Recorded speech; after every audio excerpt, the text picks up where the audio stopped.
Hello, ഇന്ന് ഒരു healthy ആയിട്ടുള്ള നെല്ലിക്ക അച്ചാർ ഉണ്ടാക്കിയാലോ.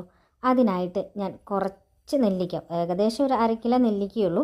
ആ നെല്ലിക്ക ഒന്ന് ഇഡ്ഡലിച്ചെമ്പിൽ വെച്ച് ആവി കയറ്റി നന്നായി ഒന്ന് വേവിച്ചെടുത്തിട്ടുണ്ട്. അത് ചെറിയ ഇതുപോലെ പീസായിട്ട് നുറുക്കിയെടുത്തിട്ടുണ്ട്.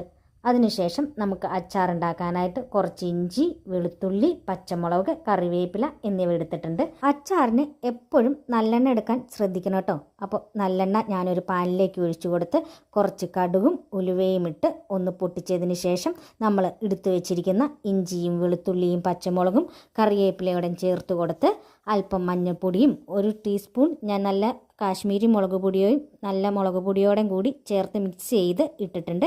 പിന്നെ ഉലുവയും കടുകും വറുത്ത് പൊടിച്ചത് ചേർത്ത് കൊടുത്തിട്ടുണ്ട്. അല്പം കായപ്പൊടിയും ചേർത്ത് നന്നായി ഒന്ന് ഇളക്കാവുന്നതാണ്. നമ്മൾ അച്ചാറിലേക്ക് ഉപ്പൊന്നും ചേർത്തിട്ടില്ല. ഈ ടൈമാണ് ഞാൻ അച്ചാറിലേക്ക് ഉപ്പും ചേർത്ത് ആവശ്യത്തിന് കുറച്ച് വെള്ളവും അതുപോലെ തന്നെ വിനാഗിരിയോടെ ചേർത്ത് ആ എണ്ണയൊക്കെ ഒന്ന് തെളിഞ്ഞു വരുമ്പോൾ നമുക്ക് നെല്ലിക്ക ഇട്ട് കൊടുക്കാവുന്നതാണ്. നെല്ലിക്ക ഇട്ട് കൊടുത്തതിന് ശേഷം അതിലേക്ക് കുറച്ച് ശർക്കര പാനിയും ചേർത്ത് കൊടുത്ത് ഒരു 5 മിനിറ്റ് അടച്ചു വെച്ചാൽ ഇതുപോലെ നെല്ലിക്കയിൽ ഉപ്പും മുളകൊക്കെ പിടിച്ച് സെറ്റായി കിട്ടും.